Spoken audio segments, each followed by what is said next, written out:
Amores, bom dia, boa tarde, boa noite, tudo bem? O último vídeo que eu postei sobre inclusão e vitimismo suscitou umas perguntas muito interessantes e eu queria então conversar sobre esse tema. Mas eu queria realmente conversar de uma forma muito carinhosa, de uma forma muito assim próxima. Queria que se você quisesse pegasse uma xícara de café, um chazinho, um pãozinho de queijo, uma bolacha, pra gente conversar juntos, tá certo? Vamos lá. Primeira coisa, gente, algumas questões, elas precisam de tempo pra gente poder desenvolver e pra gente construir. Então, algumas ideias, elas não ficam flutuando no ar. A gente precisa ter um edifício de outras ideias para colocar umas sobre as outras. Então, a gente está falando aqui de estrutura de pensamento, da gente conseguir equilibrar as ideias e formar um panorama. Para mim, não faz sentido vir aqui e dar para vocês minha opinião, porque essa opinião, ela tem um valor muito pequeno. Ela está basada no que eu vivi, né? Embora a minha experiência seja muito importante, sobretudo para mim, é uma experiência que não tem o poder de generalização. Se a gente constrói um edifício de ideias, é como se fosse uma bandeja cheia de quitutes. A gente entra na festa e aí você entra lá e tá lá os quitutes, mas você conhece o que está servido ali. Você sabe o que é de carne, você sabe o que é de queijo, você sabe o que é doce, você sabe o que é salgado. E assim você pode escolher o que lhe apetece comer.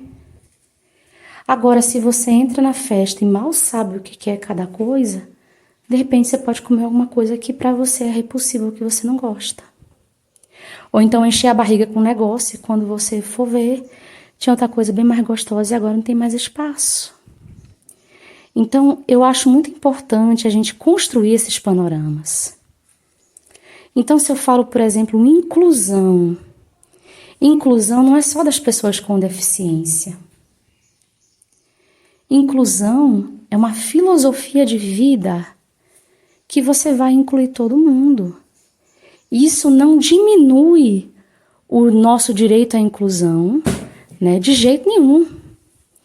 Nem a necessidade de haver conhecimento, da disseminação de conhecimento para que isso seja feita de forma adequada.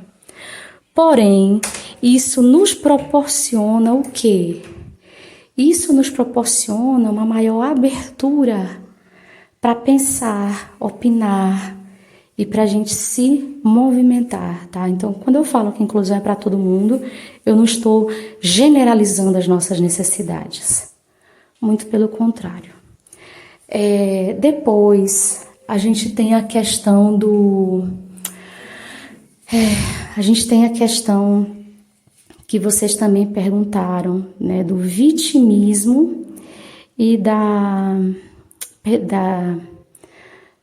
Perdão, a Alexa tá me desconcentrando, desculpem. Eu vim para cá para ela não me desconcentrar, mas ela me desconcentrou. Depois vem a questão de egoísmo e autoestima, né? Muita gente pensa que autoestima é você viver sempre fisicamente nos trinques. Eu queria dizer que algumas das mulheres com a autoestima mais baixa que eu conheci são fisicamente muito bem cuidadas, muito bem montadas. Porque nesse caso, o físico vai tentar suprir o que falta em outras áreas.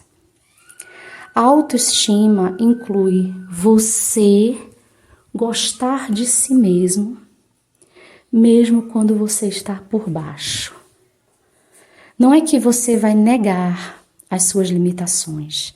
É que você vai, meus amigos, minhas amigas, você vai fazer o quê? Você não vai desistir de você. Não é que você não vá sofrer com as coisas que aconteçam.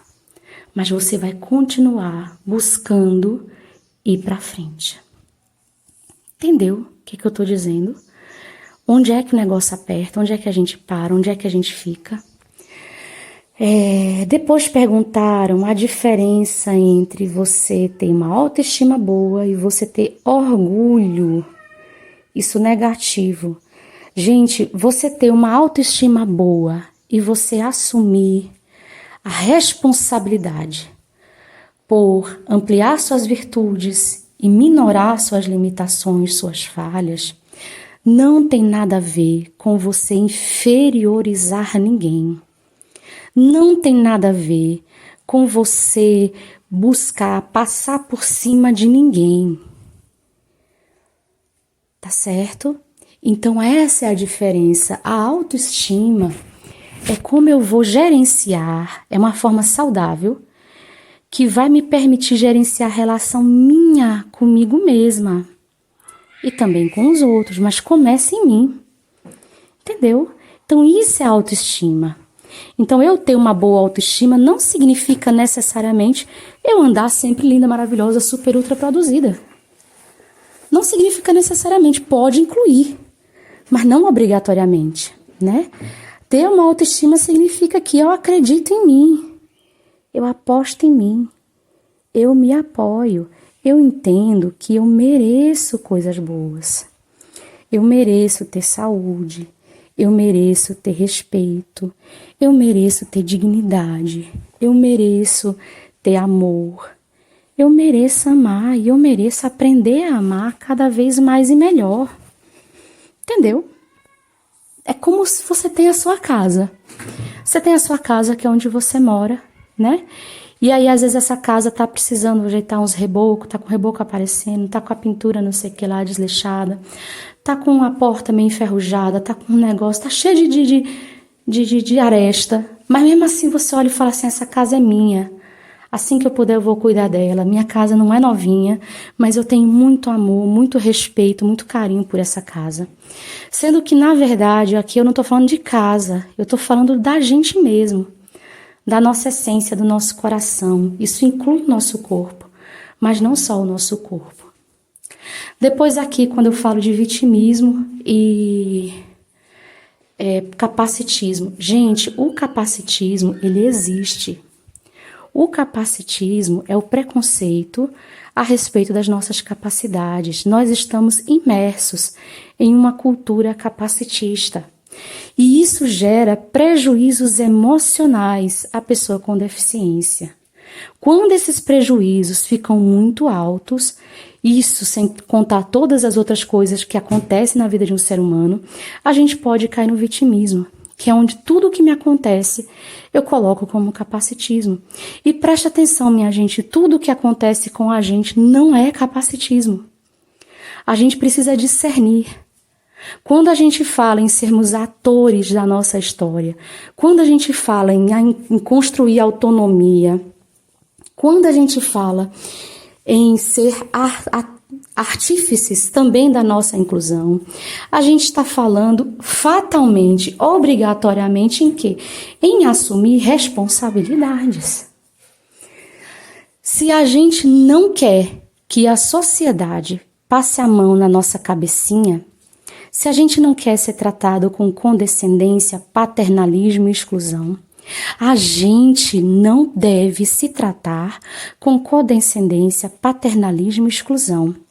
A única forma da gente conseguir ter voz e vez na construção de nossas próprias histórias é a gente assumir responsabilidade. Entendeu? Responsabilidade não é um fardo. Responsabilidade é liberdade. Se você tem responsabilidade, você é livre. Não é que você é preso. Porque se você não tem responsabilidade, meus amores, presta atenção, a gente fica sempre à mercê do outro. O outro tem que ser inspirado por Deus e me aceitar. Mas se eu assumo a minha responsabilidade nesse processo, o que eu faço, meus amores? Eu começo a ter condições de influenciar no resultado final. Entenderam o que eu estou dizendo? Eu vou ter mais poder de decisão. Eu vou estar mais livre. Eu vou ter mais espaço de manobra. Existir com deficiência é uma das mais diversas formas de existir. Não existe somente uma forma de viver, de gerir a existência humana, de amar. Não existe somente uma forma de enxergar. E não, eu não vou falar dessa coisa de a gente ver com o coração, não. Podem ficar tranquilos. Se tiver fazendo sentido para você, deixa o likezinho, se inscreve no canal, tá? Para fortalecer a nossa iniciativa. Então, se a gente conversa, você pode discordar de tudo que eu falei, não tem problema nenhum. A gente continua próximos. Para mim é só importante que você entenda. Se você falar assim, eu entendi, mas eu discordo totalmente, tá ótimo. A gente continua. Porque a intenção da Joyce não é ser absoluta. Não é ter a última palavra. Mas começar a dar pra gente espaço de falar. Espaço de pensar. Espaço de influenciar na nossa própria aceitação. Então, quando eu falo, por exemplo, assim, olha, a nossa aparência física, o modo como a gente conduz o nosso corpo, o modo como a gente cuida da nossa higiene influencia na nossa aceitação social, eu não estou culpando quem não é aceito. Eu estou dizendo assim, se você não é aceito, está sofrendo, existe algo que você possa fazer para minimizar esses impactos. Entendeu? A autonomia, ela vem a partir de conhecimento. E a partir do conhecimento, vocês podem tomar a decisão que vocês quiserem. Então, por exemplo, eu falo que a pessoa andar de bengala, andar sozinha, é uma opção. Ela pode perfeitamente, dentro da sua realidade, decidir que isso para ela não compensa. E é um direito. Mas para decidir que não compensa, ela precisa saber que existe bengala e que existe cão-guia. Ela precisa saber que existe curso de orientação e mobilidade, de vários jeitos, para vários gostos, de vários formatos. Ela precisa saber, porque senão ela não vai andar sempre com alguém porque ela escolheu. Ela vai andar sempre com alguém porque foi escolhido para ela. Entendeu? Se você não sabe o braille e só usa tecnologia assistiva e vê nisso uma dificuldade, você não está tendo acesso a algo que para você, pessoa com deficiência, é seu direito. Agora, se você saber que o braille existe, ter contato e falar assim, eu não gosto, para mim não faz sentido, eu não quero, é um direito seu, uma escolha sua. Então, você tem direito de ter contato com a informação. Depois que você entra em contato com a informação, você pode decidir que faz sentido ou não para você. Então, eu noto entre as pessoas com deficiência visual uma dificuldade de perceber alguns conceitos básicos, que se a gente não se apropriar desses conceitos, a gente não vai conseguir nem argumentar a favor da nossa própria causa. A gente vai ficar sempre nessa de, não, é porque é a minha opinião, é a minha experiência. Isso é válido, muito válido para a gente. Mas quando a gente vai pensar em construção de paradigma, em construção de estrutura de pensamento, em convencimento das pessoas, acaba tendo menos alcance. Entende? Então, quando eu falo assim, a inclusão é uma via de mão dupla. Eu não estou te vitimizando, revitimizando. Eu estou dizendo o quê? Meu amor, tá ruim e você pode melhorar. É poder. Responder outra pergunta. Não, eu não falo isso do alto dos meus privilégios. Eu tive realmente, como muitos, vários privilégios que são importantes, eu sei que eu tive. Mas eu, por ser uma mulher com deficiência, por morar numa cidade do interior e por me colocar andando sozinha, por muito tempo fui com crianças até, eu fui muito exposta ao capacitismo. Eu sei como dói.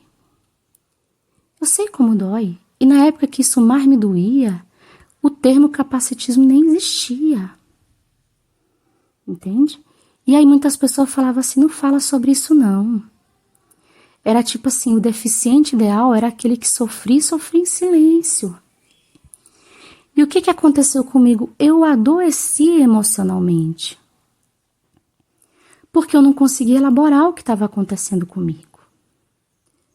Porque eu não tinha instrumentalização, informações para entender a minha vida nesse aspecto. Então eu sentia assim, o capacity me existe, eu não posso fazer nada, então eu vou evitar sair de casa. Eita, mas eu tenho que sair de casa. Aí eu tive ansiedade por conta disso. Porque eu não tinha instrumentalização nenhuma. A impressão que dava é que eu não tinha escolha. E aí eu fui percebendo como minorar isso na tentativa e erro. Ah, mas acontece que se você muda a sua aparência para impressionar a sociedade, você está se curvando à sociedade. Gente, desculpa. Se vai melhorar a qualidade de vida e a saúde mental, não sendo imoral, não sendo contra meus princípios éticos, eu estou fazendo. Né? Também perguntaram aqui a diferença entre você ter orgulho de si mesmo e você ser uma pessoa egoísta. Gente, se você não se reconhecer, eu acredito, né, que se a gente não se reconhecer, se a gente não se valorizar, os outros não vão fazer isso. Humildade não é você negar o seu valor. Humildade é você reconhecer o seu valor e mesmo assim ser capaz de entender que você não é melhor do que ninguém. Isso é humildade. Eu reconheço meu mérito, eu reconheço minha luta, eu reconheço minha história, mas nem por isso me sobe a cabeça. Eu não vou usar as minhas vitórias, as minhas batalhas, as minhas derrotas para massacrar quem não é supostamente tão bom quanto eu. O egoísmo consiste em você querer o bem, mas só para você. Entendeu? Não é que eu quero o mal, eu quero o bem, para mim.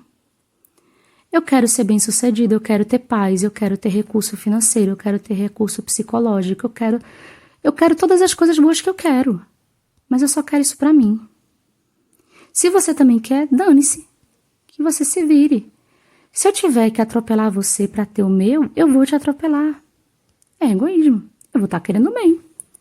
Só que só para mim. Na medida em que eu me liberto do egoísmo, eu vou entendendo que para eu ficar bem, eu preciso estar cercada de saúde. Eu preciso emanar o bem. Né? Porque se eu exalo o bem vai fazer parte da minha atmosfera. Né? Então a gente vai começando a ter essa percepção. Para eu ficar bem, não adianta só eu estar bem. Quem vai ser feliz se perto de você tem um monte de gente chorando, tem um inferno na tua casa, um inferno na tua vida? Como é que você vai ficar lá plena, se desligando de tudo e de todos, se achando a rainha da cocada preta enquanto o mundo está desabando e você não está nem aí? Entendeu? O egoísmo é você conseguir se dissociar do outro. Isso não é bom. A psicologia nos ensina, o psicodrama sobretudo, né, que para a gente poder ter saúde mental, ter equilíbrio, a gente precisa entender quem sou eu, quem é o outro, quem somos nós, né, para poder separar. Então, quando a gente pensa em pessoas com deficiência, a gente começa, quem sou eu, enquanto ser humano, o que essa deficiência faz comigo, até que ponto essa deficiência me influencia, mas até que ponto também eu influencio, não só apesar da deficiência, mas também a partir do meu lugar de pessoa com deficiência. Dá para perceber a ideia? Então é isso, são recursos, são bloquinhos de conhecimento para a gente poder cada um construir o seu edifício, seu repertório social de apreensão da realidade. Para a gente poder sair do papel de passivo e se tornar ativo. Né? A minha ideia é que cada vez mais a gente consiga ser atores do nosso destino.